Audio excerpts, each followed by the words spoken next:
So, kamusta po mga ka-Streetwise? Ako po si Takero Miyamoto at welcome po sa aking munting channel. So, mga kababayan, hanggang ngayon pa rin po, hindi pa rin po tapos ang Tito Soto versus Kiss Escudero saga. Okay. Bago tayo mag-start mga kababayan, sa tingin nyo ba, no, base po sa mga napapanood po natin, sa tingin nyo ba, mas magiging okay na maging presiding officer si Tito Soto sa impeachment ni Sara? O mas pipiliin nyo pa si Kiss Escudero? Kasi no, kapag babasahin po natin yung sinasabi nga po ni Tito Soto, talagang, ang dami niya pong sinisita dito nga po sa ginagawa nga pong proceedings si Kiss. At ngayon, ang isa nga po dito sa mga nakita natin, no? Dapat sinisita din po ni Kiss Escudero yung mga statement nga po na binibigay nga po ni Robin tsaka ni Aimee. No, na Sara Duterte for President 2028. Di ba?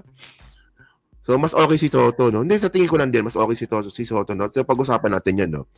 So, una dito, nasabi dito ni Tito Soto, okay, mahiya naman kayo. Soto says senators should follow rules in Duterte impeachment trial. So, ang dami pa talaga nakita ni Tito Soto. Hindi huwag niyong mamalitin si Tito Soto mga ka-Streetwise. Ang tagal po naging Senate President nito. Ang tagal. No? At masaya po ang mga senador nung si Soto po yung naging Senate President noon. At ngayon, pagpasok nga po ni Tito Soto sa 28th Congress, nanganganib po talaga yung Senate Presidency nga po ni Cheese. Kaya nga po may chismis nga po ngayon, no? Chismis. Kaya meron nga po chismis po ngayon na kaya po ganyan po ang ginagawa ngayon ni Kiss Escudero, kung bakit niya dinidelay yung impeachment trial, kung bakit niya mas pinapaboran yung Duterte Black kasi nga po kumukuha po ng boto si Cheese. 'Di ba? Kasi po pagbobotohan po 'yan eh. Pagbobotohan po 'yan, kailangan po makakuha po ni Cheese ng 13 na boto para po mapanatili kanyang Senate presidency. Okay. So yun po Ma'am John, maraming salamat po. No? So ngayon, sabi dito ni Tito Soto, ano ba 'yan? Sabi niya dito.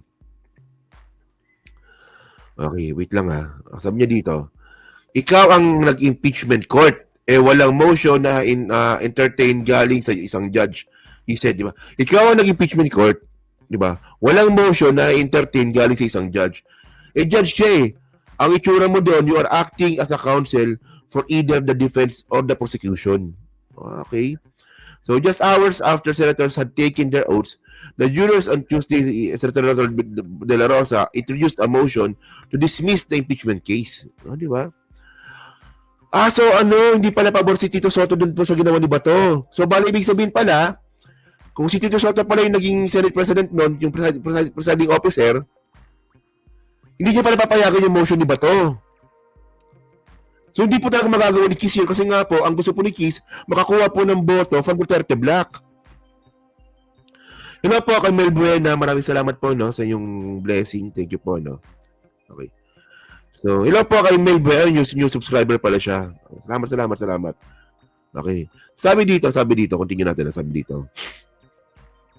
He also disagreed with Senate move to question the constitutionality of Duterte's impeachment, saying, naipresenta na ba ng mga prosecutors yung articles of impeachment para masabi ninyong may infirmities? Actually, hindi pa, no? The 20th Congress Soto said, pipilitin natin na sumunod ang lahat sa rules and procedures. O, kita nyo Kaya excited po ako dito kay Soto pagpasok niya nga po. Okay. So, nawala man si Grace po at saka si Nancy Binay, meron naman pong pumalit si Tito Soto. And actually, mga babayan tingnan ninyo parang parang ganun lang din Di ba, nawala na si Cynthia Villar. So, nawala na si Cynthia Villar. Ang pumalit si Camille. O, di ba? Parang ganun lang din Tapos, si Bong Revilla, alam naman po natin na tahimik lang yan, pero pro Duterte po yan. So, ang lalabas diyan, parang pumalit po diyan si Barcoleta na. Pero sa kabila nga po ng mga nawala diyan, mas marami pong pumasok na mukhang magiging fair. 'Di ba? Tulad nga po ni Erwin Tulfo, 'di ba, Aquino, ni Kiko Pangilinan, tapos si Tito Soto, si Ping Lacson. Actually, mas maganda tong pumasok na na na mga bagong line-up sa 28th Congress. No? Especially si Tito Soto, ang gusto niyan, o sa Lacson pa nga, di ba? Ang gusto ni Tito Soto, maayos po yung proceedings. Oh.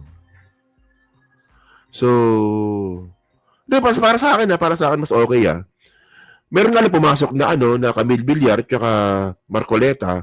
May nawala din naman na ganun din. So, tingnan nyo to. Okay. For example, napanood ko sila kung sino-sinong nagtataas ng kamay, nire-recognize naman ng Senate President. Hindi ganon yung majority leader. Ang magsasabi kung sinong re-recognize, kaya nga may majority floor leader yun eh. So, sino ba nun? Magre-recognize?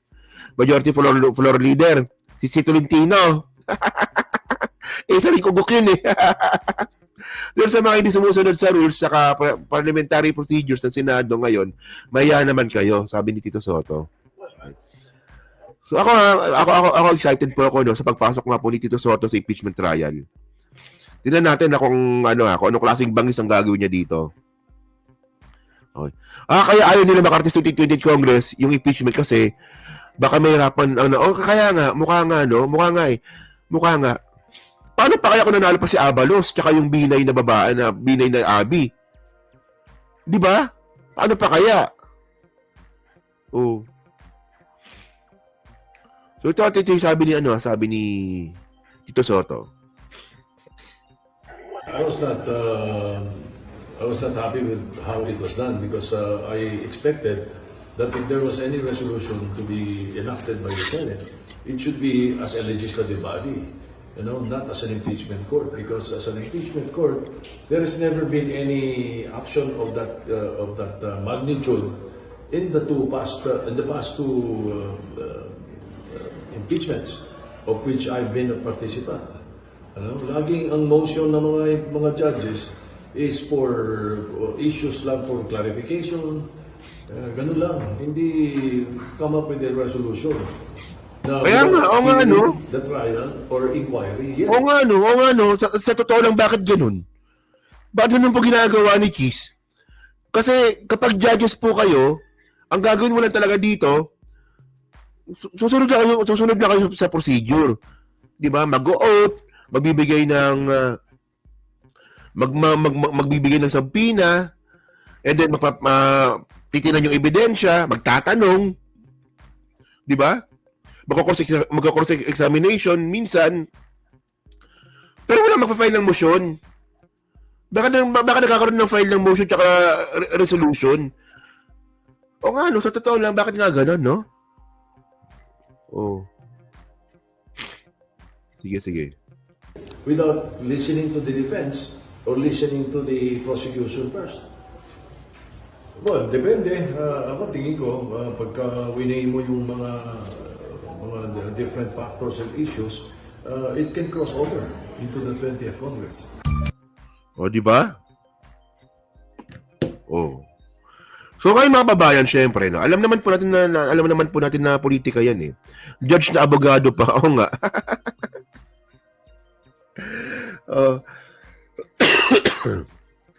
So, syempre mga streetways, alam naman po natin na politika po yan eh. No, na talagang ako naniniwala naman po ako dito. Na itong mga sinasabi nga po ni Tito Soto, preparation niya rin po ito para sa kanyang pagbalik bilang senador at saka posible nga pong pakikipagtunggali niya nga po kay Chis Escudero para po sa Senate presidency. Niniwala naman po akong gano'n na politika lang din ito. Pero syempre, ang tanong natin dito, pagpipilian po natin dito, pag mamimili po tayo, sino ba mas okay? Si Chis ba o si Tito Soto? Di ba? Kasi ang pangit po kasi sa ginagawa po ni Chis, pinapaboran niya po yung Duterte Black para po mapanatili yung kanyang Senate presidency. Kasi alam niya rin po mga kababayan na matindi rin po talaga, no? Nakalaban si Tito Soto, natandaan po natin na matagal na rin po naging Senate President po yan. And by the way, ito yung sagot ni Chis. Actually, kakasagutan sila dito eh. Tignan nyo to.